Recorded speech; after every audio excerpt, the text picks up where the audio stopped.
ముందు పూర్తిగా వినియోగం చేయడం లేదని నా ఉద్దేశం.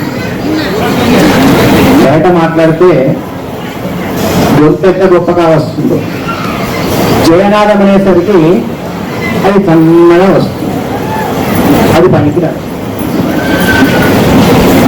గొంతులో సారళ్యత దార్ఢ్యత ఉండాలంటే అమ్మ నామము జయనాదంగా బయటికి రావాలి. భద్రకాళీ మాతాకి, భోళా శంకర భగవానికి, జగదంబా మహారాజ్ఞికి, అన్నపూర్ణ మాతాకి, మదనానంద సరస్వతి స్వామి భగవానికి, శ్రీకృష్ణానంద సరస్వతి స్వామి భగవానికి, माधवानंद सरस्वती स्वामी जी बोलो, श्री माधवानंद सरस्वती स्वामी जी महाराज की.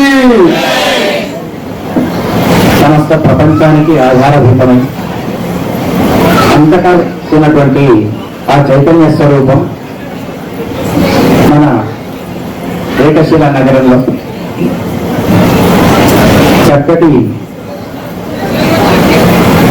ఆనందాన్ని పంచుతూ అంతా తానైన భద్రకాళి మాతగా అదే స్వరూపం ఇక్కడి భద్రకాళి శేషు అంటే అందరికీ తెలుసు. భద్రకాళి శేషు వారు మొదలుకొని మరి కార్యనిర్వహణ చేస్తున్న శేషు భారతి గారు, వారి పై అధికారులు, వారి దగ్గర ఉన్నటువంటి ఇక్కడ ఉన్నటువంటి సంస్థ కార్యనిర్వాహక బృందం, అంతకుమించి అర్చక బృందం, ఆ తర్వాత సాక్షాత్తు నడుచుకుంటూ తిరిగేటువంటి శరత్ విశ్వవిద్యాలయ స్వరూపమైనటువంటి దోర్పల ప్రభాకర్ శర్మ గారి స్వరూపం,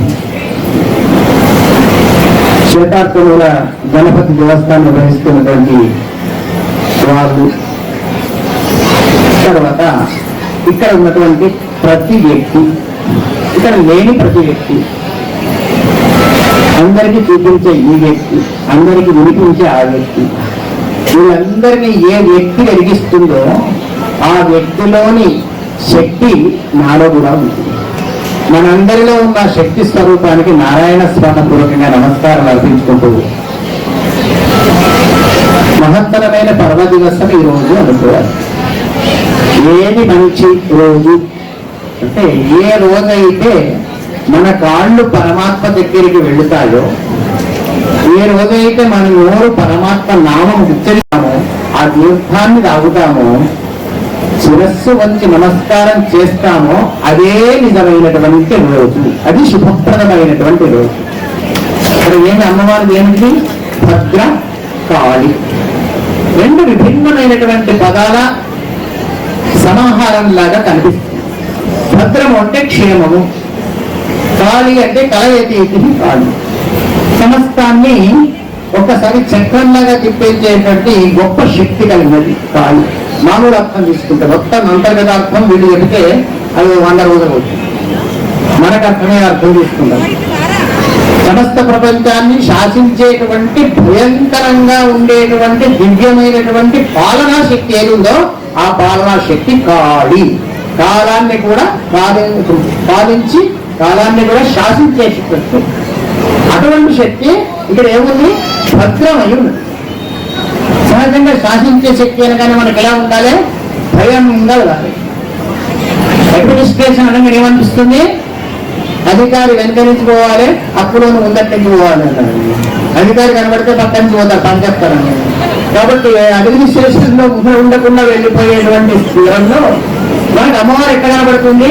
భద్రంగా కనబడుతుంది. భద్రం అంటే శ్రేయస్సు, భద్రం అంటే ఆనందము, భద్రం అంటే క్షేమము, భద్రం అంటే స్థిరము. ఇన్ని రకాలుగా అమ్మవారు కనబడుతుంది. మరి అటువంటి రూపము,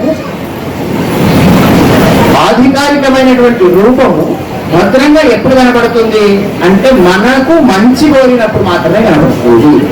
మనకు మంచి కోరినప్పుడే కనబడుతుంది. మనము అమ్మవారి దగ్గరకు వచ్చి భద్రకాళి మహిషాసుర మర్దిని అనగా భయపడతారు. ఆ భయపడడానికి కారణం ఏంటంటే వాళ్ళలో ఉన్న కానీ ఎవరిని భయపెడుతుంది? ఎవరైతే లోకానికి వ్యతిరేకంగా ప్రవర్తిస్తున్నారో వాళ్ళని భయపెడుతుంది. మరి మనకు భయం లేదు. ఎందుకు? మన అమ్మను నమ్ముకొని ఉన్నాము. అమ్మను నమ్ముకొని ఉన్నవారు ఎన్నడూ నమ్ము లేకుండానే బతుకుతారు. అమ్మను నమ్మాలండి. అమ్మ పేరు అమ్మకు. అమ్మను నమ్మిన వాడు అంతగా శ్రేయస్కరమైన విధిలో ఉంటాడు. కాదమ్మ, అమ్మ అంటే అన్ని, అమ్మ లేకుంటే అన్ని సున్నా. కాబట్టి అటువంటి అమ్మ తత్వాన్ని ప్రతిపాదించి మనకిక్కడ భద్రకాళి స్వరూపంలో అందించినటువంటి మహనీయ మూర్తులను ఈ క్షణంలో మనం ఒక్కసారి తలుచుకోవాలి. మనకు అందించినటువంటి మహర్షులను, మనకు అందించినటువంటి శిల్పస్వరూపులను, మనకు అందించినటువంటి త్యాగధనులను మనము ఈ క్షణం ఒకసారి తలుచుకొని మనకు ఇతరం కావాలి. మనం ఏం చేస్తామంటే రాయిలో అమ్మను చూస్తాం, రప్పలో అమ్మను చూస్తాం, చెట్టుకు దండం పెడతాం, పుట్టకు దండం పెడతాం, పాముకు దండం పెడతాం, పేరుకు దండం పెడతాం. అవునండి, వృశ్చిక రాశి అంటే పేరే కదా, కర్కాటక రాశి దానికి దండం పెడతాం, ఒక కుండకు దండం పెడతాం, ఒక మేకకు దండం పెడతాం. ఇవన్నీ దండం పెడతాం. వీటన్నిటిలో అమ్మవారిని చూసి దండం పెడతాం. ఇంట్లో అమ్మకు దండం పెడుతున్నామా ఒకసారి దాని ఆలోచన చేసుకోండి. ఇంట్లో అమ్మకు ఎండ పెడతాం, ఇవన్నీ దండాలు పెడతాం. లాభం ఏది? కాబట్టి ప్రత్యక్ష స్వరూపమైనటువంటి తల్లిదండ్రులను పూజిస్తూ, పెద్దలను గౌరవిస్తూ, భగవంతునికి నమస్కారం చేసిన వారి పట్ల భద్రకాళి ప్రేమగా ఉంటుందండి. తప్పకుండా ప్రేమగా ఉంటుంది. కాబట్టి మనం భగవంతుని నమస్కారం చేస్తున్నాం, ఏమో చేస్తాం, ఏమో కోరుతాం. ఏమీ కోరాల్సిన అవసరం లేదు. ఎందుకంటే పరిపూర్ణ అవ్యాజ కరుణామూర్తి అమ్మ. మీరు రాత్రి 1 గంటకి ఇంటికి వెళ్ళి అనుకోండి,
Thank you.